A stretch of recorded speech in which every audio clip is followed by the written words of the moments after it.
Hey, hello. Hi. So we've been trying to get our hellos right for sugar and spice this Yes, time, and it's we been should start recording the blooper videos, Sweet, exactly. from So now finally, a hello and welcome to Sugar and and spice. yes. So we are back with two more stories. We are really happy that you enjoyed the last ones, the ones with love theme that we did for you, the Valentine's special. Right? And so we are back with two different stories this time. And in fact, the one that I'm going to narrate to you is one that I did at the Bangalore Storytelling. Storytelling Society. And the listeners loved it so much that both of us decided that Yeah, we would share it here as well. definitely. Yeah, so So shall we'll I start begin with then? Srija's story. Always eager to listen to her stories. Yeah, so Yes, so to both our please go stories. ahead, So Srija. let's Yes. start. Now, this one's called The Reluctant or The Hesitant Orchid. So, as they call it, it's a hothouse tale. So, this particular story is from the collection of stories called The Tales from the White Hart. Now, the author being Arthur C. Clarke. The White Hart is supposed to be a fictional pub where this fictional character called Harry Purvis visits on a regular basis, and over a glass, over a drink, he shares these extremely unbelievably, unbelievable tales, tall tales, and people love listening to his stories. So the narrator says is this particular story is really very very difficult to believe, but because he remembers it, he is planning to narrate it to us, and that's how the story begins. So the story is about this inoffensive, very ordinary clerk called Hercules Keating.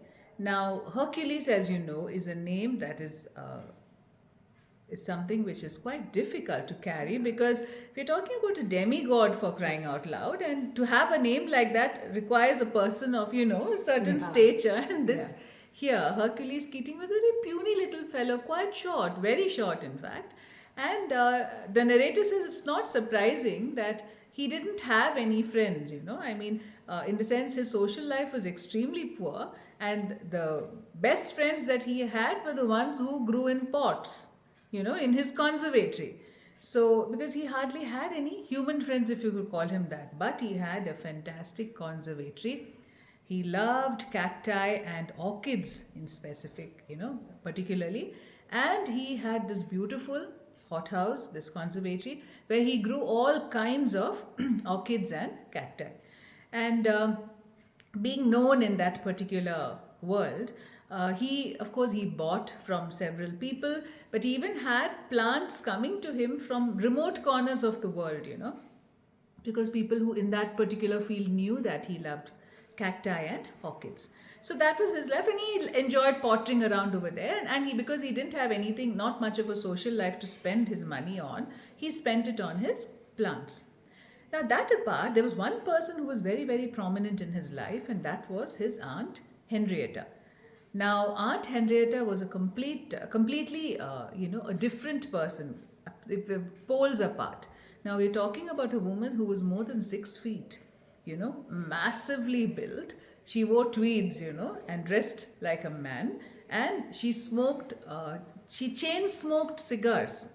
Okay, she chain smoked cigars, and the narrator says she drove around a Jaguar in with reckless skill, they say, the narrator says, which means she was really good at it, but larger than life person. And this was his Aunt Henrietta. And and she, of course, being who she was, she thought of the male sex as being generally inferior. She looked down on them. And her nephew in particular was not exactly the best specimen of the class. I mean, she thought of him as okay, she was a bit not an unkind woman, but she looked at him in a very condescending manner. Okay? And for some strange reason, she loved her nephew. And it was a very strange relationship the two shared.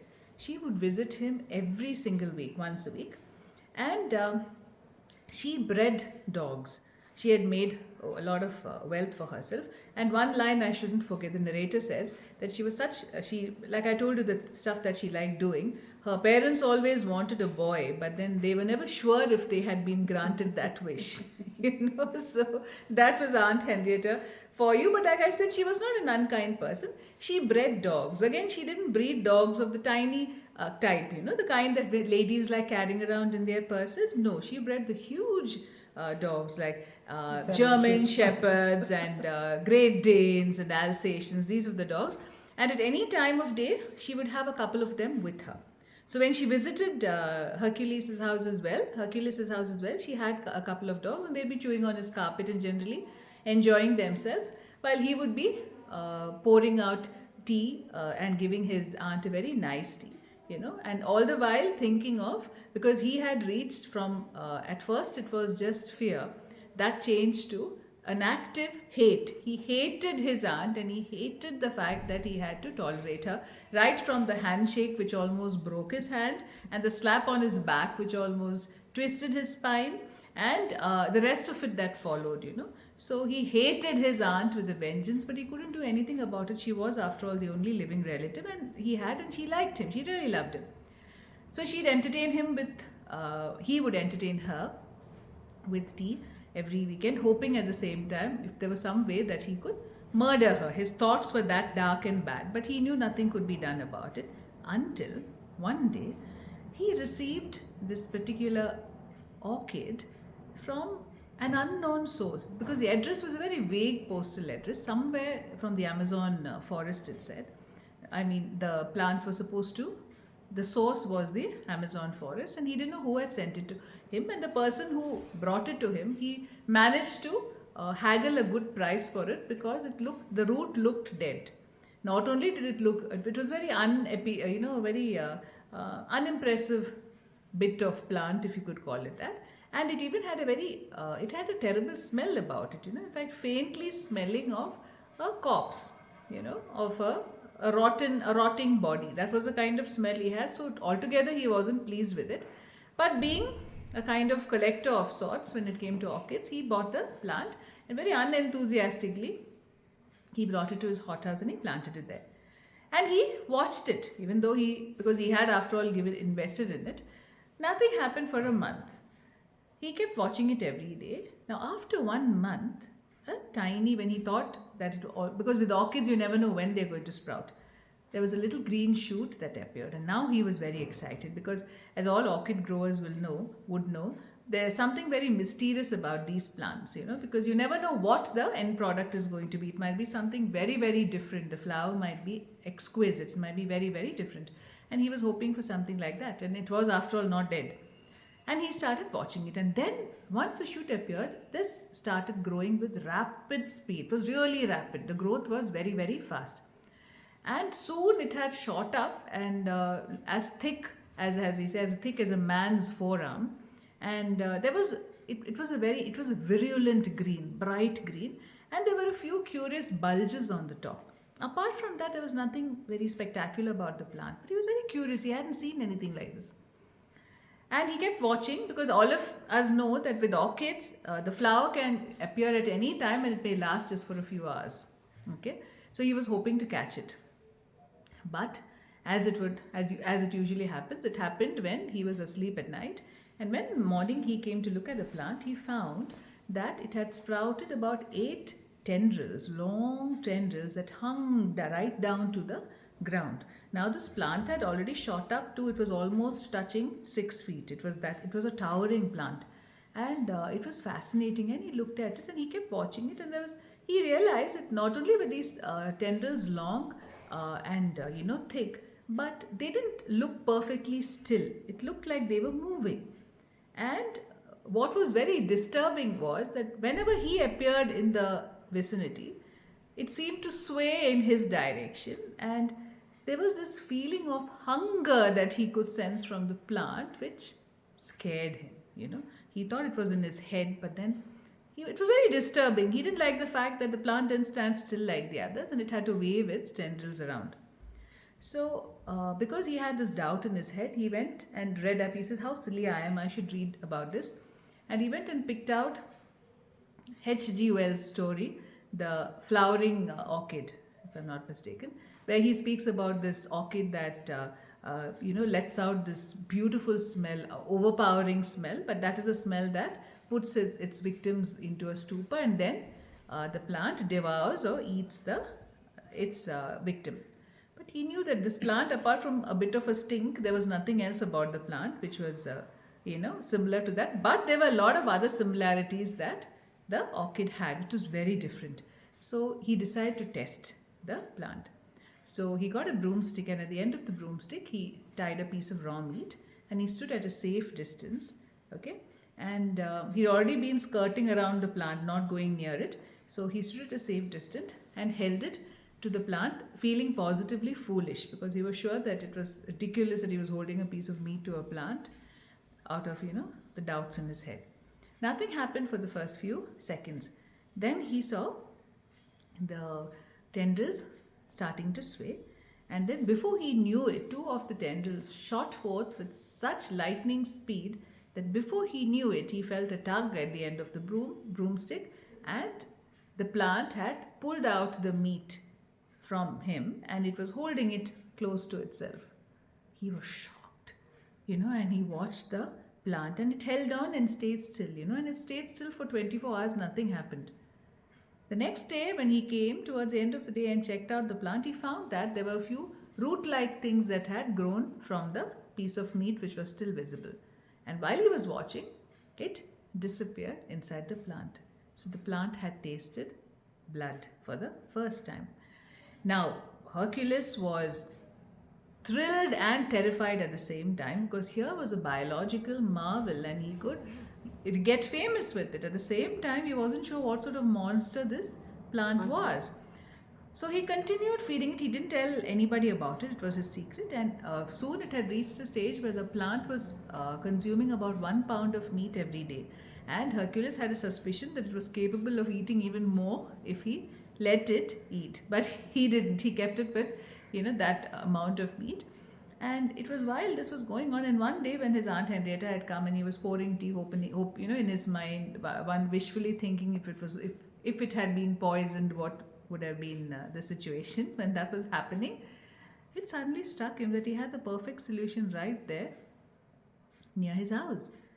And he decided, yes, he could do something. He could plan the perfect accident with his accomplice, the orchid. But the only problem was he wasn't sure how cooperative the accomplice would be. So he needed to train it.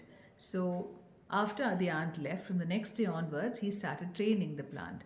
And every day he would hold out this meat and, stand at a distance and make sure that it caught the meat. And this kept going on for a while.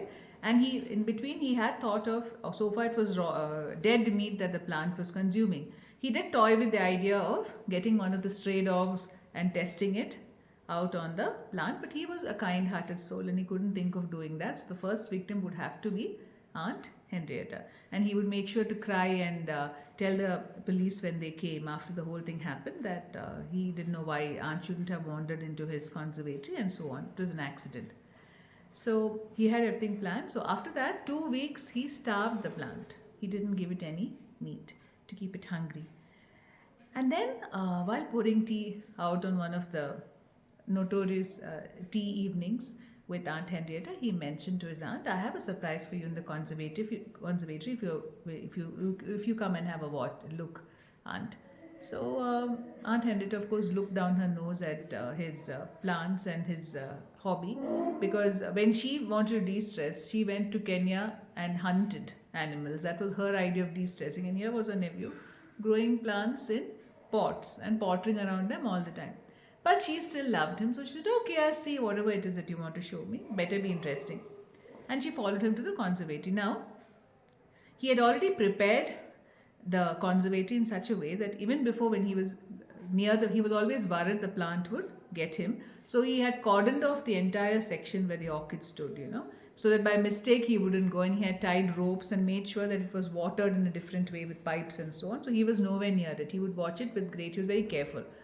So now he kept the lights dim, and he had prepared it and left the area open so that his Aunt Henrietta could walk up to the plant and she wouldn't know. So he kept the light off, and she entered and she shouted at him and said, what do you raise in here? It smells like a butchery. It's stinking, this place, of rotten flesh. She says, Aunt, you go and you'll see the surprise. Just go ahead. So she said, better be interesting.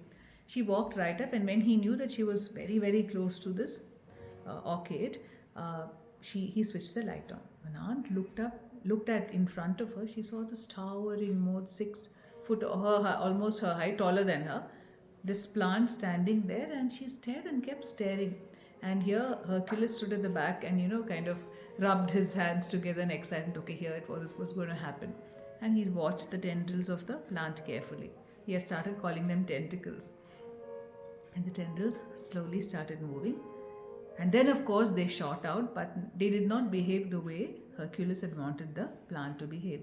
Instead, the tendrils clutched around the plant itself, and it let out a scream of pure terror. And Hercules was shocked. What the hell was happening here? The plant kept looking at Aunt Henrietta and screaming in fright. Then Hercules realized that his plant was a coward. The plant had got terrified of, even the plant had got terrified of his Aunt Henrietta. And Aunt didn't know what was happening. And then when she looked at the plant screaming and shivering, at the same time, she turned back with an accusing finger at Hercules and said, "Have you been bullying this poor creature?" And Hercules was at a loss for words. He didn't know what to say. His whole plan had fallen apart. And as he watched, the aunt turned back and said, There, I won't let him bully you again." And she patted the monster till it stopped shivering. And Hercules couldn't take it anymore and left when he saw that the plant reached out with one of its tendrils and stroked his aunt's old hand. He couldn't take it anymore.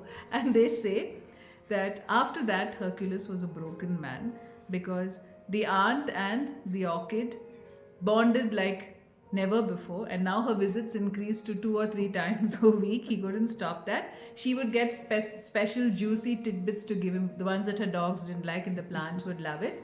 And there was a time when she rescued the orchid when it was terrified of a mouse running around in the conservatory, and she was the one who came to the plant's rescue. And they say that Hercules continued to remain a broken man, a lot like, in a very vegetative state. And he almost started looking and felt when you're around him that he was like one of those orchids, but of the harmless variety. And there the story ends, the reluctant orchid.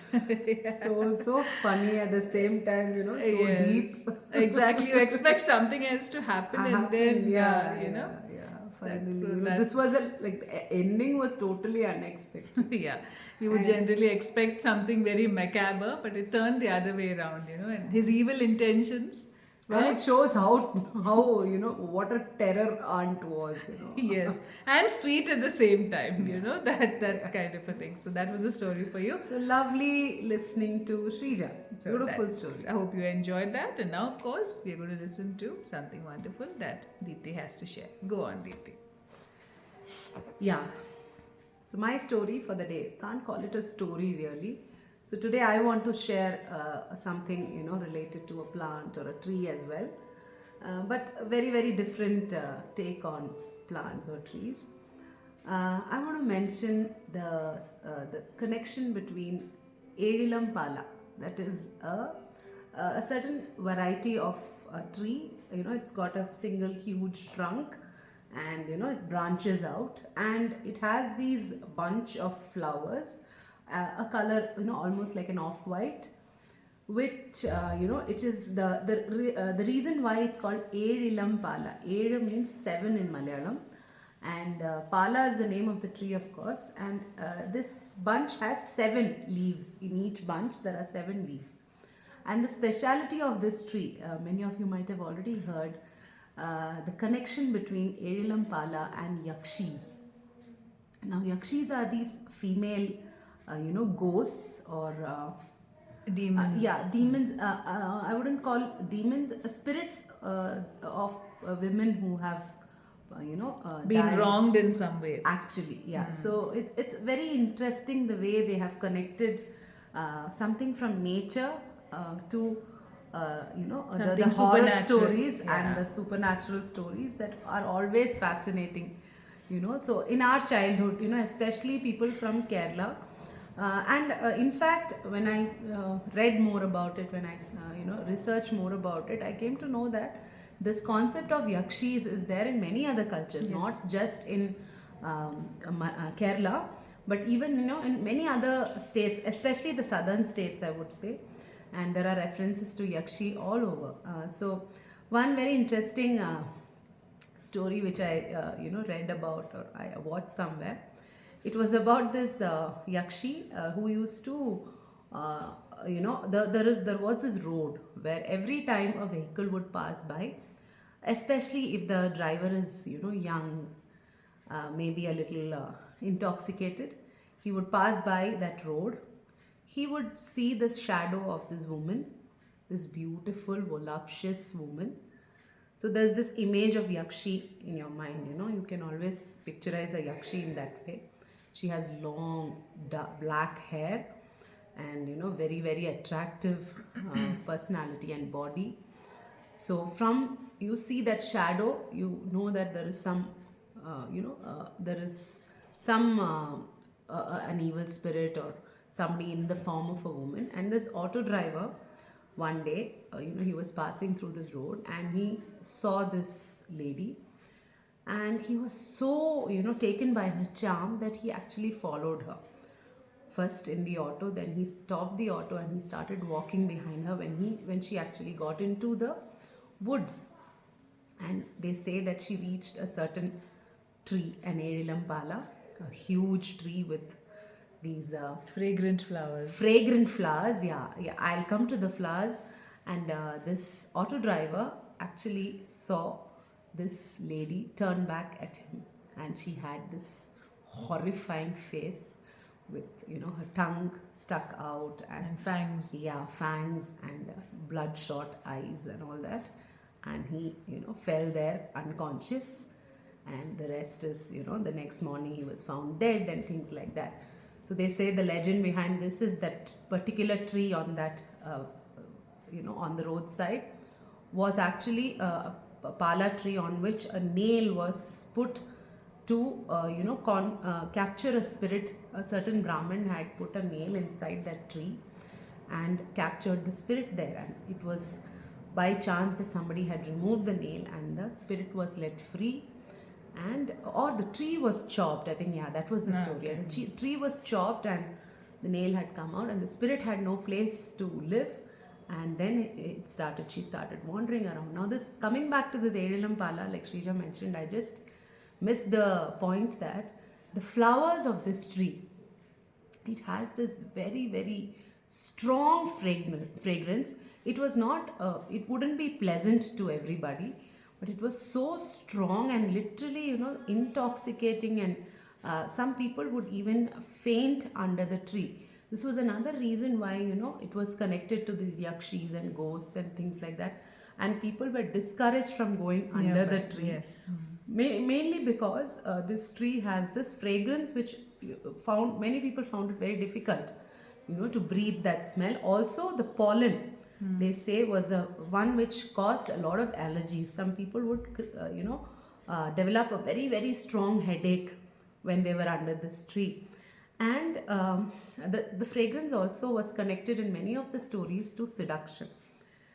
So they would always say that, when we look at the backstory of most of the Yakshis now, Kalyangata Neeli is one story which Yes. I've already told in Sugar and Spice. Yeah, you've said it's another very And interesting yes, story. and there is this story about the Bhattadaripad and Yes, I think that the also has Yakshi. been. Yes, Yeah. that You can also go has back been. and check our old stories. Please check those Yeah. stories, and I don't want to repeat them again. Today's session, I thought we'll just talk about Yakshis and Pala in general because we already listened Yeah. to a wonderful story. So the beautiful way in which this fragrance has been connected to seduction, because uh, all these women were those women who were wronged by men. They were exploited in some way or the other, not necessarily the lovers. Sometimes even the fathers or the brothers, they were very cruel. Society as such was very cruel to those women. This is the same thing which you will find common in all the most of the Yakshi stories, and how this spirit comes back as Yakshi to take revenge on these People who men, have- people yes. who have wronged her. So that is why she uses the very weakness of what she feels the weakness of men is, which is by seducing them, by luring them, with, olden days there was this concept of Yakshi asking, you must have seen it in many of the movies of those times. Yakshi asking for Murukan, Shrija, if you've Yes, seen in one of those stories. beetle Murukan, leaf, yeah. Do you want Murukan as pan? So that is Beetle the beetle leaf. leaf and arecanut and lime Which combination. people which- love chewing it. This was a very Yes. common practice of the elite classes. Elite classes, Earlier. the men, the women offering the pan to the man while inviting him to her bedroom. So that was like It was a a concept. ritual. It was like a ritual. Like spouses would do that, right? Right, And they have right, these right. beautiful containers where they put it with Yes. love for their Yes, partners. yes, the brass boxes that Very they had beautiful, everything yes. kept. And this was kind of a service that the women did to the men Of love. of love. And Yakshis would, seduce the men she wanted to bring to her, the pala tree or the karimbana. Karimbana was another tree which was constantly associated with the Yakshis, which is nothing but a huge palm tree. An extremely huge palm tree with a single stem and those leaves on top. And the Yakshis, using their magical tricks, they would make the tree look like a mansion or a palace to them. Even that, those kind of stories are there. Very So, interesting yeah, stories, so yeah. like the vivid imagination and so whenever as children we would hear about ghosts or this image, if it is a female, it has to look like this with white sari and long hair and Very fangs and beautiful, those yeah. very How beautiful beautiful. earlier. And you find this, Yes. Deepthi, that this is something you find across cultures. There are Actually. a lot of these mythical tales. You have even what you call the concept of sirens. It's basically a seductive female form that is used to lure people, whether it's at sea or, like she said, into the forest. And after that, destroy them because they're actually monsters in beautiful garb. Correct. And again, we've talked about Yeah. this. It can be and read as it takes advantage of that weakness of that person. It may be a man or a woman, whatever it is. When you just look at the beautiful form and you get attracted, but there are lots of layers to these beautiful yes. stories. Maybe and- we should do one where we only talk about stories like these. Yes, and, yes. The mythical horror tales. stories and the stories related to supernatural. We have actually quite a few we have Quite a few shared. we have, yeah. But we will surely come up with many Some more. Yeah. So definitely do check out the Kalyangatanini and the Bhattagiri Yes, Pada please go story. back and it's there in our stories. You can listen to them.